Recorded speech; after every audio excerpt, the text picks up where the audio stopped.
started getting our background in. We blocked in just the roughness of this, the female line is going to be behind the male. And here's our reference material over here. And this is the male line that we're going to use. This one, this will be the two we'll use for reference on him. This is the female we're going to use for reference on her. And a lot of it just mostly for color. You're not going to see much variety. Mostly her head. It's a pretty simple head.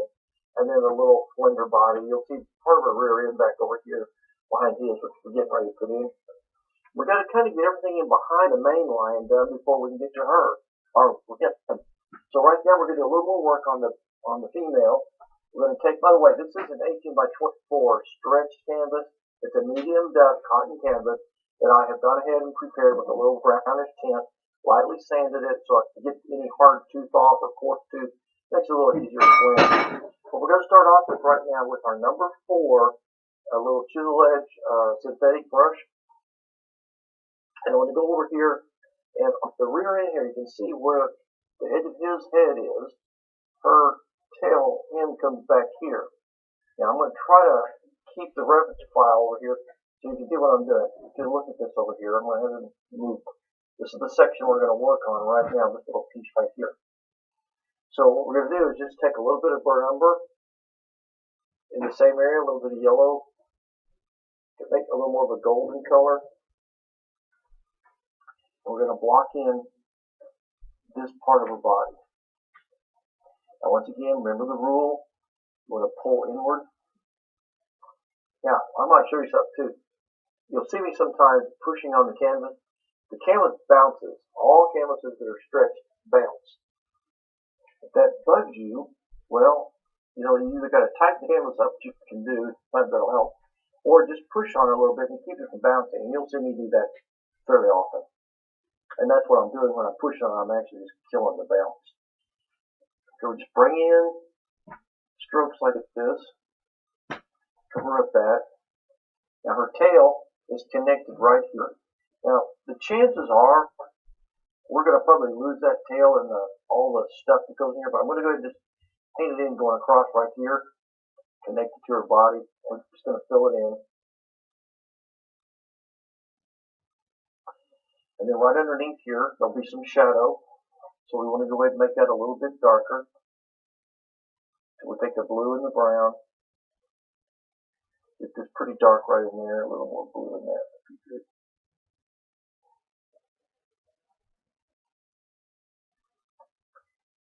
Okay, well that'll be the underpainting for her rear end there. Now up here on her head, we still need to do a little more underpainting. Let's go to our number 4 round sable.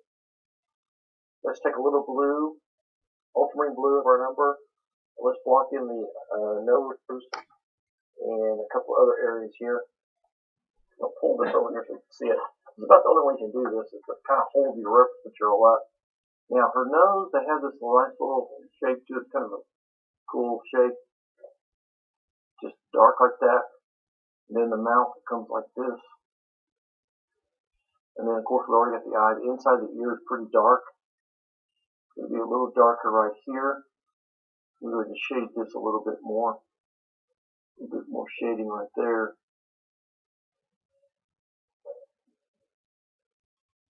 Make the nose just a little bigger. There we go. Now you can start seeing her shape a little bit. Now go back to the little chisel edge brush here. Now folks, this is a little detail work that you're used to seeing on TV, but a lot of you requested this, and I don't mind showing it. I love it, in fact. It's just a little more tedious. It takes a little more effort.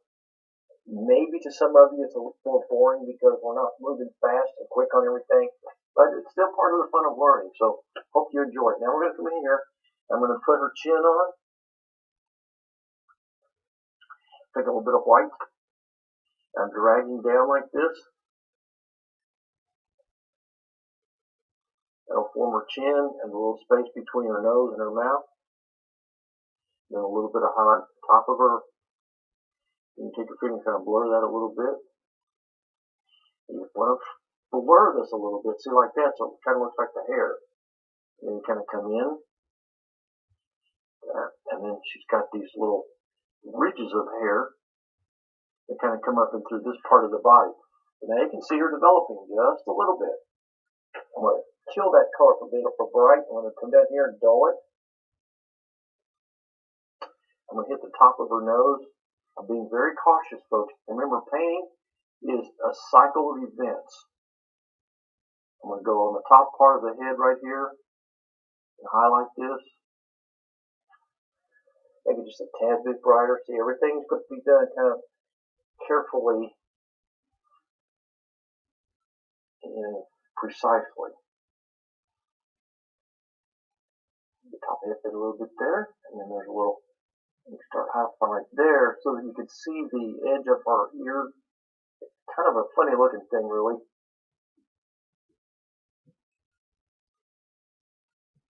And then you start dragging your brush like this. And this creates this little tufted hair. It's kind of like these little strips of calyx. And all animals have, every single one. I don't care what it is. All animals have these calyx where one area of hair overlaps another, changes direction, creates all kinds of interesting effects.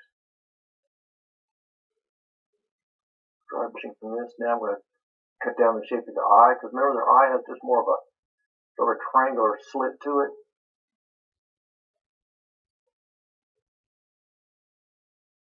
We need to get this cut down right there. Now, can you see her developing a little bit there, folks? It's really fascinating, I think, to watch this unfold.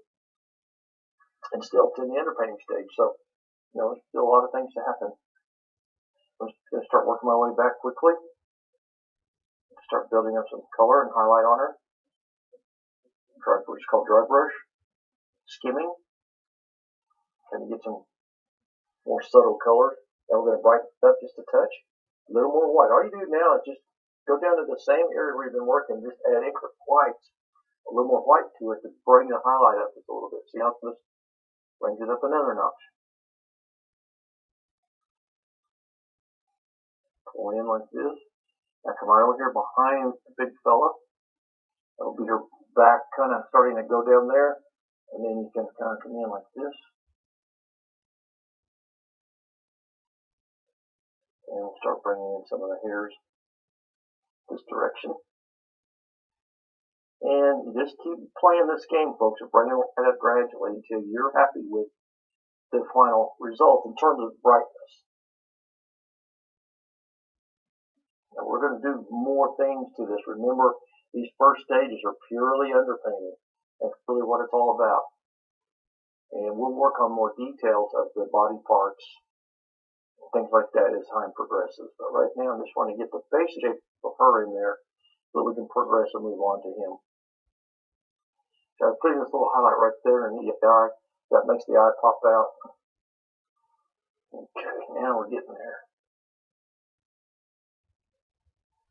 We'll highlight right on top of the head there. All right, now we want to bring this on down. His body comes down right to there. Let's bring a little bit of this brownish color down a little bit further towards his body, so that the overlap will be good.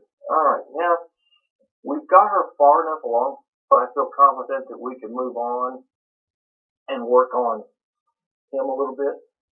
Now that doesn't mean we're finished with her by any stretch, but it's a start. This part right there has to be kind of highlighted a little bit there. Yeah, we're cooking. See, everything's done with light little skimming strokes, and now I'm going to start to define her a little bit. Now let's go back here to the rear fin, do some similar things to that. We're going to get the little golden color right here, and just start shooting downward. So those of you that watched the last few shows, we did the buck, the little kudu buck. Remember how we started off, and it started off real sloppy and dark and dingy, and as the programs progressed, the last one or two programs, the painting started to really develop and come alive. Well, that's what we're doing here. We're taking this gradually from this dark, dirty underpainting to a brighter tint. But you've got to do it in incremental stages from dark to light, and that's why I think it's hard for most of us to do, because we don't want to take the patience and the time to do it. Well, we just live in that kind of world. All of us are in a hurry. We don't want to take the time to learn it. We just want to know it already. But if you really want to be a good artist, folks, please be patient with the process. The process will never let you down. It will always give you good results. Always. And also keep notice where I'm holding my brush. Don't get too close. Too close will get you in serious trouble. You'll lose your freedom. You'll lose the looseness. You'll lose the spontaneous look. And you won't be happy. Now keep in mind also we're going to be adding more brush and twigs and branches and things. But I just got to get a little bit more highlight on this back here. So now just pull that a little brighter. Okay, now we've got her. We can at least see her shape. We can now get on to working on this little guy. Okay, so there's her little hindquarters. That'll be perfect for setting the stage for him. I'm going to hit this spot right in through here just a little bit. A little bit of orange and maybe a little red. So it does have a little red cast to it. I like that tint.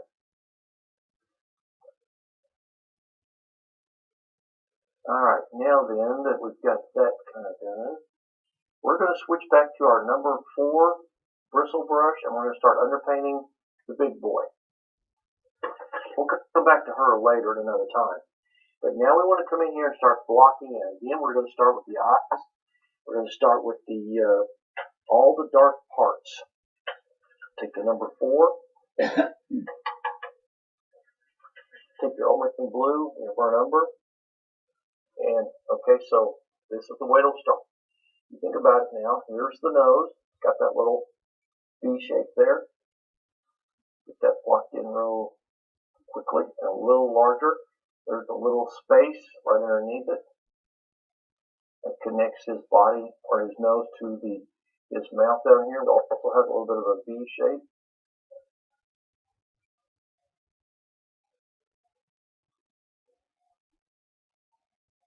See how you make it dark like that? And that's kind of gets him into that effect that you want, that little V-shaped look. The eyes, obviously, they're pretty much closed because they're kind of taking a nap.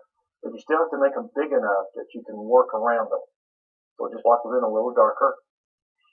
Now on the left side of his body here, because the light's coming in like this, that's what's going to be good here. We're going to darken this area right in here. You can see the shadows over here. I'm going to move over here a lot to the reference material. Just to notice the strong shadows on the left side of his body. Alright, so we're going to start with this now. The blue is off the blue and brown exclusively.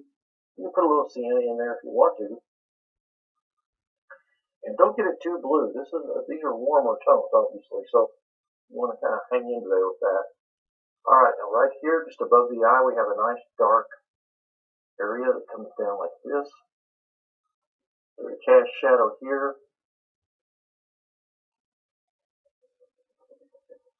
And there's a little tuft of hair right there. What this will help set the female back a little bit too when you get these stronger values in.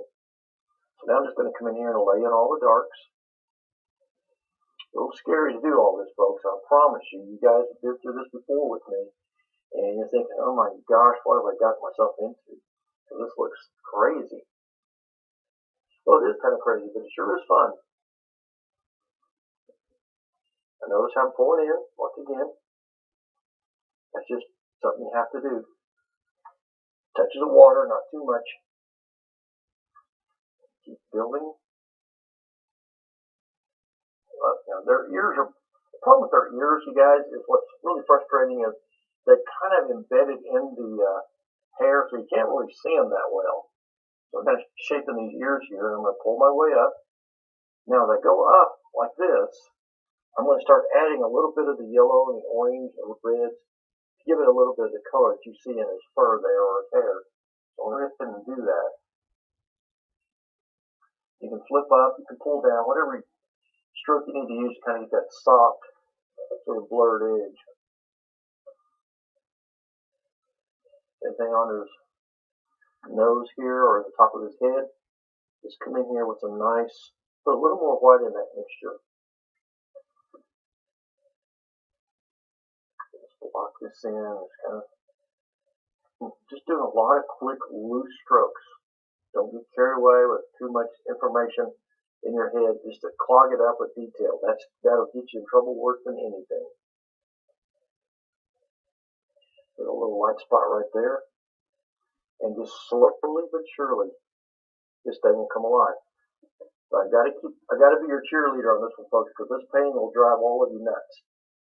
You've got to stay focused. You've got to not give up on the process, and in the end, you'll be a happy camper. It just takes a lot of darks to get all of this in there, and then you can start putting the lights in. There's a lot of darks down here underneath this mane.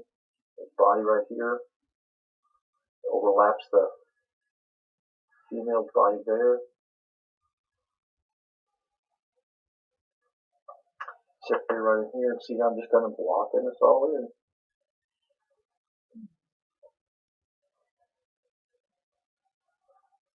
Really does look kind of goofy, but you've seen it many times. Okay, just go on with the darks and the light. Middle tone I use. Dark again here. And right up underneath right in there, it gets real dark. I can see some. Really, if you got a good piece of reference material, it's pretty easy just to kind of follow what you see. I mean, it's pretty self-explanatory. The darks are there, the lights are there. You know, you can actually see everything pretty well just by studying it. It kind of tells you where to go with what. And I'll work on trying to be a little more specific when we get to the overpainting on how to bring the separation of the body parts out. Okay, can you see it? Now, if you stand back and look at this, I don't know how many of you have done many of these things, but I'm starting already to feel this. I can sense it. It's feeling good. Yeah, it looks terrible, but it's feeling good. And that's why you want to get square in front of it so you can start now thinking about the angle things. Are the eyes in the right spot? Is the nose and the mouth in the center of the body? You know, is everything in proportion? I'm going to let that set for a second. I'm going to come over and work on this part of the body real quick before we run out of time. I'd like to get most of the main lion blocked in terms of the body here. And then we'll come back in our next program and start some more details. And slowly, surely, it'll fall into place. Pillows, orange, reds. Yeah, I like that nice golden color there. See, I'm always pulling in. Just be quick, loose, decisive with your strokes.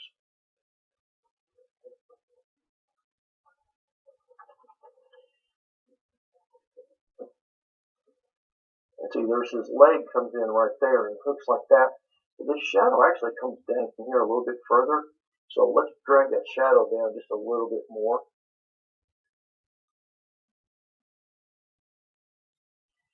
Go back to and I can put a little purple in there. You know, purple is in everything. So, you know, I know I still get a lot of flack on my use of purple. I'm going to keep defending it because purple is your natural shadow color. It's in almost everything. And we can not believe that until you actually see it. And then when you start studying nature, and I test my students a lot back at the studio whenever I have this little challenge come up about the use of purple, because a lot of people haven't been taught that purple is a natural color. Okay, now see I've got the shadow and highlight. Now this is where his leg comes around, so we're going to go ahead and highlight this part just a little brighter, take a little white, lighten this up substantially. Put maybe touch of cad red in it to warm this up. And we're going to highlight right here. This is where the leg is bent. Just like any animal, dogs and cats, you know, they have to twist their bodies and position their legs to get comfortable. And this one's just kind of pulled around like this. The shape of this. There we go.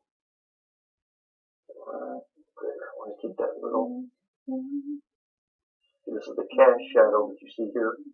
Same thing on this ammo up here. See up here? Or here, see that's the cast shadow. That's what we're playing with right now.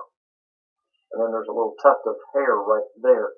I'm not going to put that in there until next week. I want to do a little more work on the female, and I may do a little bit of that between lessons just to get that caught up. Back to the umber, a little burnt sienna. Underneath here, behind the log, it's pretty dark. So you guys can see all the little things you have to do to get ready for this. It's quite a bit of work.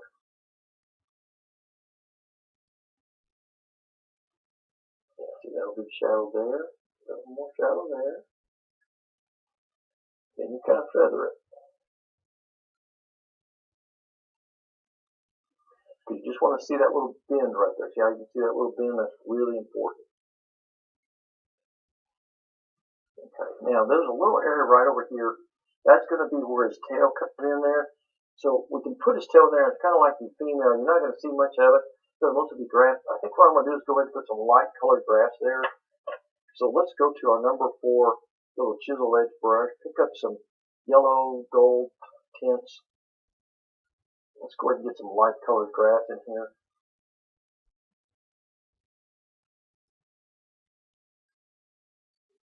Just take your brush, just pull up.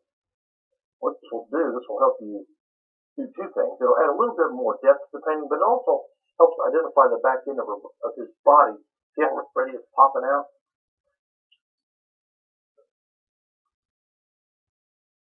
I wish I could get you all to jump inside what I know in my head.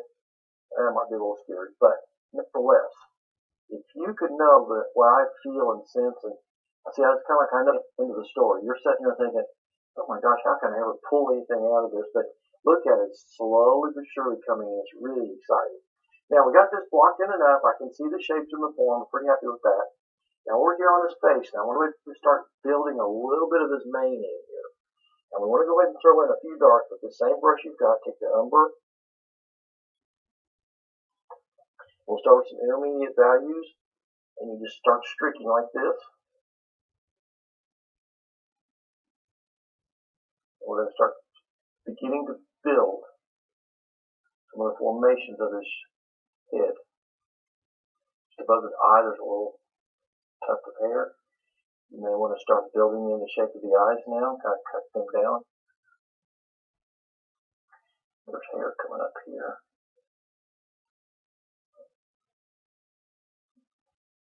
It's going to get more exciting every second. See, another area that we could work on that would be kind of good, and that would be right around the nose here in just a second. I'm going to try to get a little more done before we're running out of time.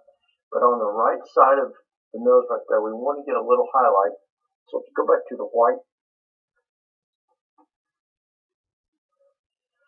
and right here, we want to highlight this spot. Right there. And then, see, that will form this side of the mouth. And then on top of his nose right there, there's a little white spot. And we want to feather that just a little bit. So it goes up and then you see a little top of that a little bit there. Then underneath here, you have the little white spot that defines your chin. And these are the little detail spots, folks, that drive everybody crazy. So if you can get it at this stage, you're doing fine. The mouth is not, it doesn't go all the way around, so I want to cut this down a little bit right here. Yeah, there we go. And you just streak it. Nose here. And cut his nose down just a little bit. We got just a little. That's okay though. That's what's neat about this step is you can go in and do a lot of adjusting. Really fascinating to watch it just come to life.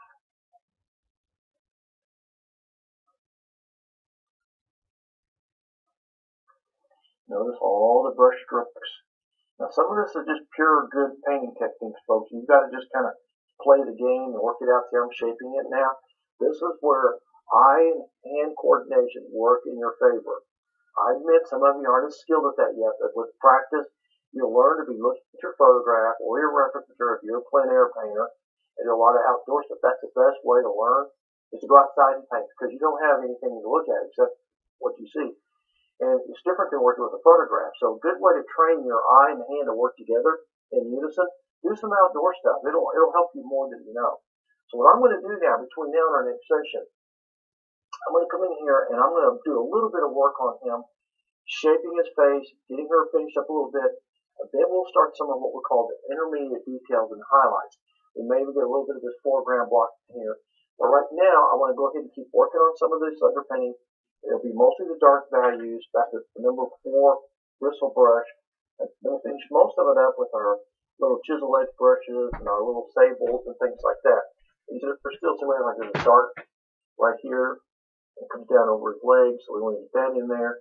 So I'm going to challenge all of you now to get all of your dark values, your basic shapes in there, and then we'll start on the highlights. I hope you're enjoying this. I know it's a little confusing to some of you, but if you just stay with it, don't give up, I promise you, you're going to learn a lot. It's going to be one of the best lessons you'll ever have, and it teaches all of you patience. So I want to thank you for joining us again on another session of Paint This with Jerry Ernell. God bless.